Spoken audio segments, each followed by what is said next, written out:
किया है, तब से लेकर अब तक चांद की दुनिया के भयानक खुलासे कर रहा है। लैंडिंग के बाद चंद्रयान 3 ने भेजी चांद की पहली वीडियो और तस्वीर। दिखा चांद के दक्षिणी ध्रुव का ऐसा खौफनाक मंजर।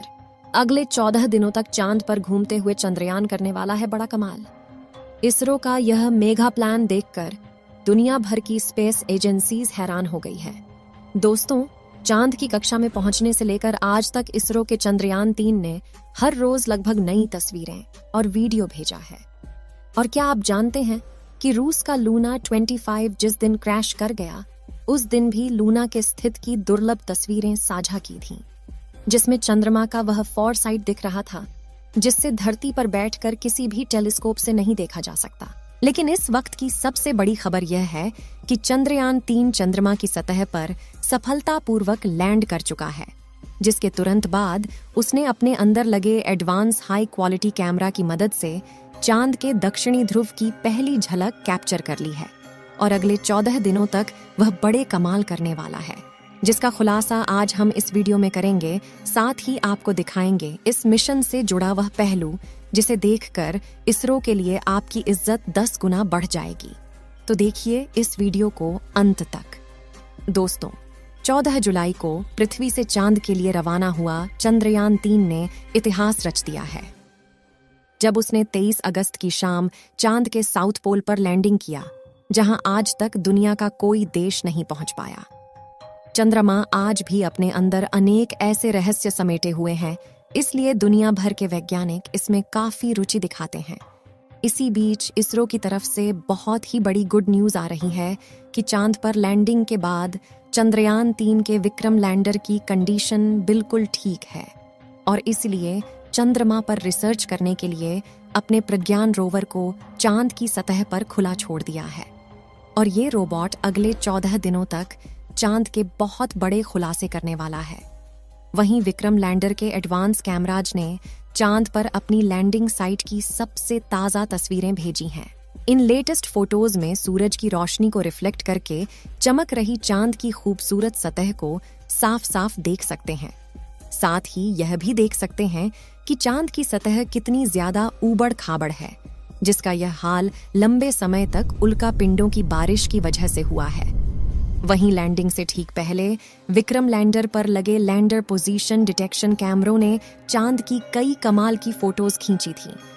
और इसरो द्वारा शेयर की गई इन तस्वीरों में आपको कुछ नाम लिखकर दिखाई दे रहे होंगे, क्योंकि चंद्रमा पर मौजूद बड़े बड़े इम्प्लांट फ्लैट है, जो यहाँ से तो हमें केवल कद्दू की तरह दिखाई दे रहे हैं। लेकिन चौंकाने वाली बात यह है कि इन्हीं रहस्यमय गड्ढों के नीचे 1-2 किलोग्राम नहीं, बल्कि पूरे 10 करोड़ टन पानी मौजूद हो सकता है, और कई बेशकीमती खनिजों का भंडार हो सकता है, जिसका रिसर्च करने के लिए विक्रम ने अपने प्रज्ञान रोवर को रवाना कर दिया है। तो चंद्रयान 3 के रिसर्च मिशन के ऑब्जेक्टिव क्या है, और ये अपने रिसर्च के दौरान चांद के किन किन रहस्यों से पर्दा उठाने वाला है, जिससे नासा और रूस को भी जलन होने लगी है। आइए जानते हैं दोस्तों। विक्रम लैंडर पर कोई चार्ज नहीं लगेगा, यानी कि लैंडिंग के बाद अब वो अपनी जगह पर खड़ा होकर चंद्रमा पर सर्च करेगा, जिससे यह चांद के पतले वातावरण के अंदर मौजूद प्लाज्मा पार्टिकल जारी करेगा।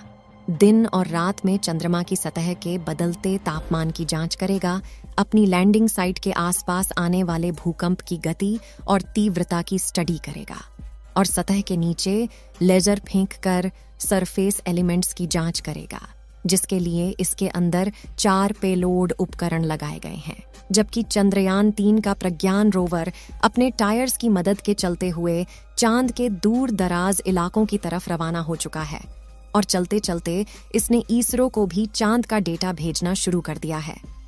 आपको बता दें कि प्रज्ञान रोवर में लेजर इंडक्टेड ब्रेकडाउन स्पेक्ट्रोमीटर और अल्फा पार्टिकल एक्सरे स्पेक्ट्रोमीटर जैसे 2 पेलोड उपकरण लगाए गए हैं, जो कि लेजर की मदद से चांद की सतह के अंदर तक जाएंगे और सतह के नीचे मौजूद पानी का पता लगाएंगे। साथ ही यह चांद की मिट्टी और चट्टानों में मौजूद मैग्नीशियम, एल्युमिनियम, क्रोमियम और सिलिकॉन जैसी कीमती खनिजों को भी खोज निकालेंगे, और इस रहस्यों से पर्दा उठाएंगे कि आखिर जान के अंदर क्या छुपा हुआ है। यानी अगर अपने इस मिशन में विक्रम लैंडर और प्रज्ञान रोवर ने चांद पर किसी कीमती खनिज या पानी का भंडार खोज लिया तो यह इतना बड़ा कामयाबी होगा कि भविष्य में जब भी चांद का नाम लिया जाएगा तो इसके साथ ही इसरो और भारत का नाम भी जोड़ा जाएगा। आपको बता दें कि रिसर्च मिशन चांद के वे लूनर दिन होते हैं जो कि पृथ्वी के 14 दिनों के बराबर हैं, जिसके बाद चंद्रयान 3 का विक्रम लैंडर और प्रज्ञान रोवर अपने आप निष्क्रिय हो जाएंगे और सदियों तक चांद की सतह पर खड़े होकर भारत के नाम का ठप्पा लगा देंगे। ऐसा इसीलिए क्योंकि इसरो ने वापस लाने का कोई प्लान नहीं बनाया है। वहीं इसे सिर्फ दिन के वक्त ही काम करने के लिए डिजाइन किया गया है, यानी 14 दिन के बाद जब विक्रम लैंडर की लैंडिंग साइट पर अगले 14 दिन के लिए रात होगी तब इसके सोलर पैनल चार्ज नहीं हो पाएंगे और धीरे धीरे इसके सभी उपकरण बंद हो जाएंगे। हालांकि यहाँ गौर करने वाली बात यह है कि इसरो के मिशन का सबसे महत्वपूर्ण लक्ष्य चांद की सतह पर सॉफ्ट लैंडिंग करना था। मगर ये सवाल आता है कि चांद पर लैंडिंग करना इतना मुश्किल क्यों है? क्यों 23 अगस्त का दिन इसरो के इतिहास का सबसे ऐतिहासिक दिन बन चुका है? और क्यों इसरो की इस उपलब्धि से ब्रिटेन, चीन और रूस जलकर राख हो चुके हैं? दरअसल दोस्तों, चांद के दक्षिणी ध्रुव पर उतरना आसमान से तारे तोड़ने के समान है, क्योंकि चंद्रमा के दक्षिणी ध्रुव पर सूरज की रोशनी उतनी नहीं पहुंच पाती जितनी चांद के दूसरे हिस्सों पर पहुंचती है। इसी वजह से चांद के दक्षिणी ध्रुव पर चारों तरफ घनघोर अंधेरा रहता है। वहीं पृथ्वी से चंद्रमा के इस क्षेत्र की दूरी ज्यादा होने की वजह से लैंडिंग के दौरान कमांड सेंटर का लैंडर से संपर्क टूटने का खतरा बना रहता है। साथ ही चांद पर ऐसा कोई मजबूत वायुमंडल भी नहीं है जो लैंडिंग के दौरान घर्षण पैदा करके लैंडर की रफ्तार को कम कर सके।